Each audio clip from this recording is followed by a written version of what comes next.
جو گھوڑا سواروں کی قیادت کر رہا تھا، شبس ابن ربی جو پیادہ لوگوں کی قیادت کر رہا تھا، حسین ابن نمیر جو تیر اندازوں کی قیادت کر رہا تھا، ادھر سے کلب لشکر، ادھر سے میمنہ میسرہ، سب نے مل کر گھیرنا شروع کیا. اور یہ وہ مرحلہ تھا جس کے پاس جو ہتھیار تھا، تلواریں چل رہی تھیں، نیزے چل رہے تھے، بھالے چل رہے تھے، برچیاں چل رہی تھیں، پتھر مارے جا رہے تھے. اور عمر سعد نے اعلان کیا کہ جب تک حسین اور حسین کا ایک ساتھی بھی زندہ ہے ہم واپس نہیں آئیں گے. اس سخت حملے کے باوجود سمجھیں یہ 72 کون ہے، کیوں علیہ السلام ہے، کیا کیا انہوں نے کہ ایک مرتبہ 50 افراد شہید ہوئے، لیکن اس طرح سے انہوں نے اپنی جانوں کا نذرانہ پیش کیا کہ بنو ہاشم میں سے کوئی ایک فرد زخمی بھی نہیں ہوا. یہ 72 ڈھال بنے اور ان میں سے 50 کی شہادت ہوئی، جن میں سے عبد الرحمن بن عبد الرب جیسی جو قدر شخصیت ہیں. یہ مولا علی کا وہ صحابی تھا کہ جب بھی مولا کے سامنے آتے تھے مولا اٹھ کر ان کا استقبال کرتے تھے. صاحب اسرار، ایسی شخصیات تھیں. ان 50 کی شہادت کے بعد اب شمر ابن ذوالجوشن نے خیام پہ حملہ کیا، البتہ اصحاب کے خیام پر جو خندق سے اگلے مرحلے پر تھے. ان کے خیام کے بعد پھر بنو ہاشم کے خیام تھے، پھر بیبیوں کے خیام، پھر امام حسین کا خیمہ. اب امام حسین اگر سامنے سے ہٹیں تو وہ سامنے والے خیام پہ حملہ آور ہو جائیں. اس مشکل مرحلے میں زہیر ابن قین ابن قیس بجلی امام کی خدمت میں حاضر ہوئے. کب فرزند رسول آپ قلب لشکر میں رہیے، یہ ذمہ داری مجھے سونپیے. صرف 10 افراد کے ہمراہ گئے جناب زہیر نے. یہ طویل داستان ہے کیسے دفاع کیا. یہ نصاب مہدویت ہے، یہ امام زمانہ کے انصار کے لیے نصاب ہے، منتظرین کے لیے نصاب ہے. یہاں تک کہ شمر ابن ذوالجوشن کو بھاگنے پر مجبور کیا ہے. جہاں بہت تفصیلات اور بہت اہم مطالب ہے، لیکن بس میں گریز کر کے اگلے چند لمحوں میں آپ کی زحمت تمام کر رہا ہوں. یہاں تک کہ ہنگام نماز ظہر آیا اور ابو ثمامہ ساعدی نے خواہش کی فرزند رسول آپ کی اقتداء میں نماز پڑھنا چاہتے ہیں. فرمایا حبیب جائیں عمر ابن سعد سے بات کریں، کچھ دیر جنگ روکے تاکہ ہم نماز پڑھ سکیں. حسین ابن نمیر شام سے آیا ہوا جرنیل، یہ کھڑا تھا عمر ابن سعد کے پاس. اس نے جب سنا حبیب کی بات سنی، سے پہلے کہ عمر ابن سعد کوئی بات کرے حسین ابن نمیر نے بہت بڑی گستاخی کی. کہا امام وقت یزید اور خلیفۃ المسلمین امیر المومنین کے خلاف جو قیام کرے وہ مسلمان رہتا ہے. حسین تو مسلمان نہیں ہے تو نماز کیسی؟ جب اس کی نماز قبول نہیں تو نماز پڑھنے کی اجازت کیوں دی جائے؟ یہ سنا ایک مرتبہ حبیب ابن مظاہر نے، امام حسین کی میسرہ کے علمبردار نے. کہ تعجب ہے، ایک ناپاک ماں کے بیٹے کی نماز تو قبول ہے اور سردار جنت کی نماز قبول نہیں ہے. ایک مرتبہ حسین ابن عمیر نے یہ سنا، غصے سے ساتھیوں سے کہا سب کے سب حملہ آور ہو جاؤ. حبیب پر بچ کے نہ دار حالی کے انہوں نے سفید جھنڈا اٹھایا ہوا تھا، قاصد کے طور پہ آئے تھے. لیکن جب انہیں حملہ کی، یہ شجاعت ہے امام حسین کے 75 سالہ سپاہی کی.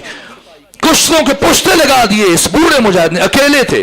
حبیب اور حسین ابن عمیر تک قریب پہنچے اور ضرب چلانے لگے کہ اس نے گھوڑے کی باگیں کھینچی اور گھوڑے کے اگلے قدم اٹھے اور گھوڑے کا چہرہ کٹ گیا اور زمین پر گرا، جس کی وجہ سے حسین ابن عمیر زمین پر گرا.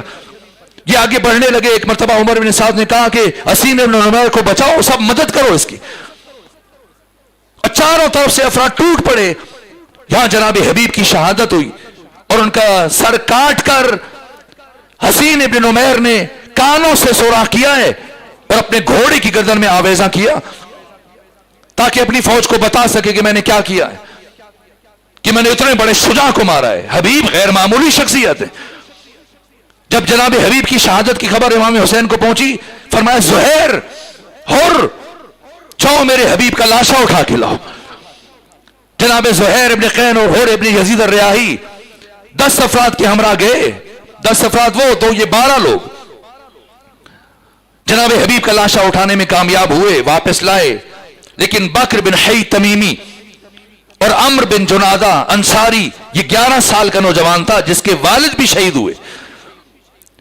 یہ 2 ساتھی شہید ہوئے.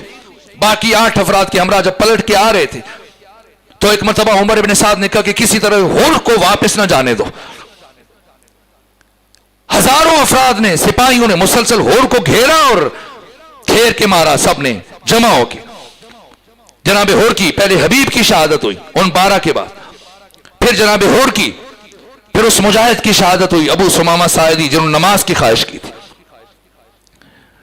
اور ابو سمامہ ساعدی کی شہادت کے بعد اب امام نماز ظہر کا وقت آیا.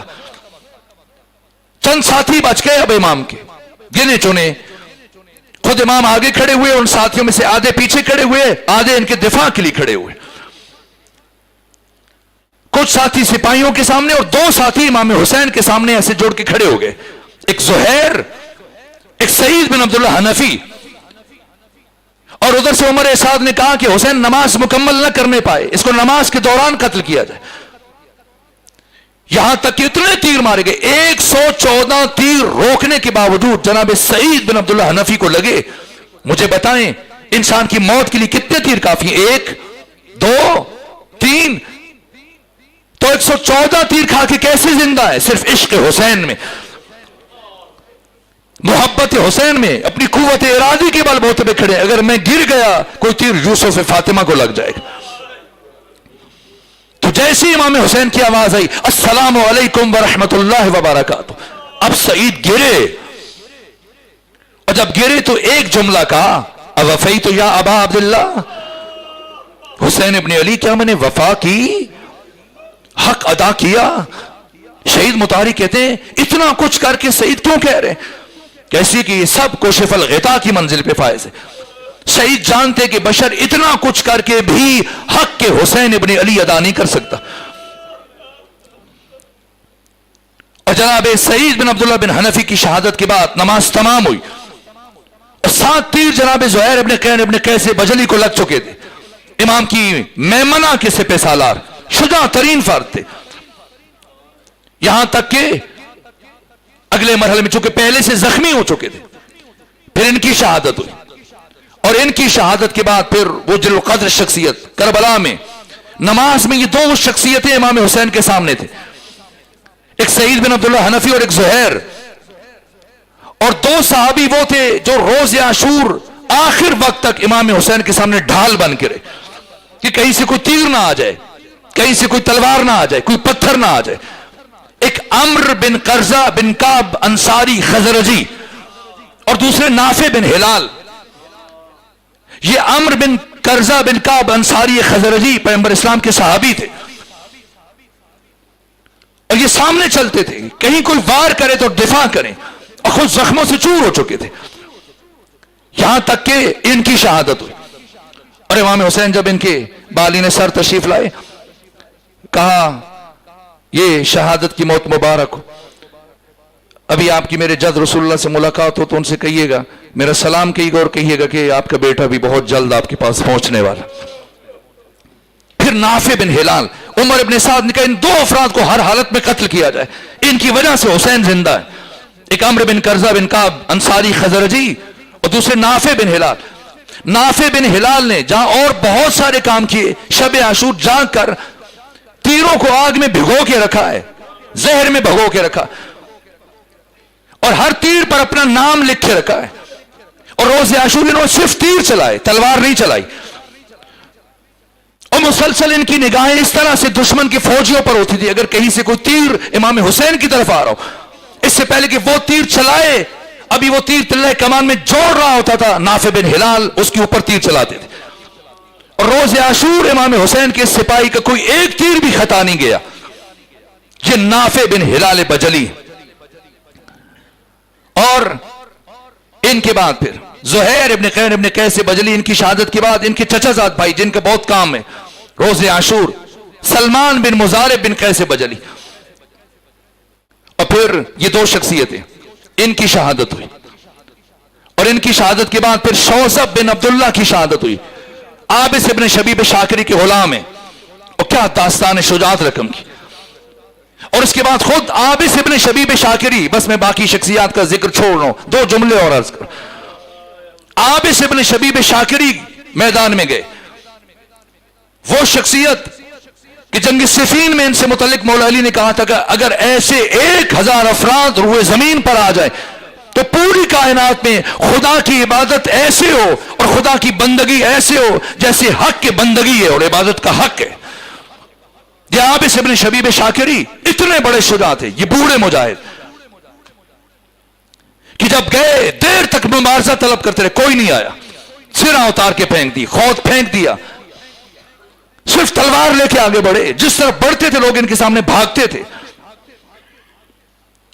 یہاں تک کہ سب نے مل کر چاروں طرف سے انہیں گھیرا, پھر ان کی شہادت ہوئی. لیکن کئی 100 افراد کو قتل کیا ہے عابس ابن شبیب شاکری نے. اور جب ان کی شہادت ہوئی, ایک کہتا میں نے مارا, دوسرا کہتا میں نے قتل کیا, تیسرا کہتا میں نے قتل کیا. عمر ابن سعد نے کہا اگر یہ کہو گے کوئی شخص تمہاری بات پر یقین نہیں کرے گا, دنیا عرب اور حجاز میں کوئی ایک فرد ایسا پیدا نہیں ہوا ہے کہ جو عابس ابن شبیب شاکری کو قتل کر سکے. یوں کہو تو لوگ مانیں گے کہ میں بھی ان کے قتل میں شامل تھا. یہ عابس ابن شبیب شاکری. اور اس کے بعد پھر جناب جون, یہ 95 سال کے غلام ہیں, جناب ابو ذر کے غلام تھے. انہوں نے پیغمبر اسلام کو ہدیہ کیا, پیغمبر نے مولا متقیان کو, انہوں نے امام حسن کو, اور امام حسن نے امام حسین کو ہدیہ کیا. اور روز عاشور ان کی عمر 95 سال تھی. امام حسین نے امام سجاد کو ہدیہ کر دیا تھا. اور آئے کہ فرزند رسول اجازت دیجیے. فرمایا آپ اب بہت بوڑھے ہیں, جہاد آپ سے ساقط ہے. بہت منت سماجت کی, امام نے قبول نہ کیا تو امام سجاد کے پاس چلے آئے. کہ میں امام حسین کو نہیں کہہ سکتا, ہمت نہیں پڑتی میں زیادہ اصرار کروں. آپ کو میں نے بچپن میں گودیوں میں پالا ہے, آپ کی میں نے بہت خدمت کی ہے, آپ سفارش کریں. اس کے باوجود امام نے تأمل کیا. عارف مزاج حسین جون کچھ سوچنے کے بعد بولے فرزند رسول میں جانتا ہوں آپ مجھے اجازت کیوں نہیں دے رہے. شاید میرا سیاہ خون اس قابل نہیں کہ بنو ہاشم کے سرخ خون میں شامل ہو سکے. یہ سنا تڑپ گئے حسین ابن علی.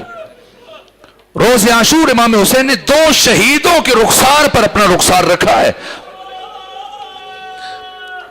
ایک جناب علی اکبر کے رخسار پہ رخسار رکھا تھا, دوسرے جناب جون کے رخسار پہ رخسار رکھا, اور ہاتھ آسمان کی طرف اٹھایا اور دعا مانگی اللہم بیز وجہا و طیب ریحا, پروردگار جون کے چہرے کو نورانی بنا دے, اس کی بوئے بدن کو خوشگوار بنا دے. یہاں تک کہ لوگ ان کے چہرے کو دیکھ کر مبہوت ہوتے تھے, اتنا نور تھا جناب جون کے چہرے پر. اور لاش اٹھ گیا, لاشوں کے درمیان مل نہیں رہا تھا, خوشبو سے تلاش کیا گیا. یہ 95 سال کی مجاہد. اس کے بعد غلام ترکی ہیں. اس کے بعد جناب انس بن حارث کاہلی اسدی 110 سالہ یہ مجاہد. ان 72 میں سب سے بوڑھے ہیں جناب انس بن حارث کاہلی اسدی. شرمندہ و تاخیر. اور یہ 2 جملے اور سن لیجئے. ایک مرتبہ انس بن حارث کاہلی آئے, اجازت مانگی. امام نے فرمایا آپ بہت بوڑھے ہیں, مسن ہیں, جہاد آپ سے ساقط ہے, آپ چلے جائیے. تو کہنے لگے فرزند رسول آپ کو پتا ہے جس دن آپ مسجد میں داخل ہوئے تھے اور آپ کا قدم دستاشے میں الجھا تھا اور آپ گر گئے تھے اور آپ کے نانا ممبر پر بیٹھے ہوئے خطبہ دے رہے تھے, تو وہ خطبہ چھوڑ کے ممبر سے نیچے اترے اور آپ کو اٹھا کے اپنے ساتھ لے کے گئے اور گود میں بٹھا کے آپ سے متعلق جو جملے کہے تھے یا معاشر صحابی اے رفو حاضر حسین ابن علی, اور پھر ایک جملہ کہا تھا. اسے امام طبرانی جن کی وفات 360 ہجری میں, انہوں نے بھی لکھا ہے, طبری نے بھی لکھا ہے, امام احمد ابن حنبل نے لکھا ہے, علی متقی ہندی نے لکھا ہے. یہ پیغمبر اسلام نے فرمایا کہ ان ابنی حاضر حسین یقتل بارض یقال لہا کربلا, میرا یہ بیٹا حسین, یہ ملا عبد الرحمن جامی نے شواہد النبوہ میں ختمی نبوت کے علامات میں سے لکھا ہے کہ اتنے سال بعد پیش آنے والے واقعے کی پیغمبر اسلام اتنے سال پہلے خبر دے کے جا رہے. اہل سنت علماء نے لکھا جب پیغمبر حسین کو اٹھا کے لائے, گود میں لیا, کچھ دیر روتے رہے, پھر تعارفات کرتے کرتے اصحاب سے جو آخری جملہ کا ان ابنی ھذا حسین, یہ میرا بیٹا حسین, یقتل بارض, اسے قتل کیا جائے گا ایک زمین پر, یقال لہا کربلا, جسے کربلا کہا جائے گا.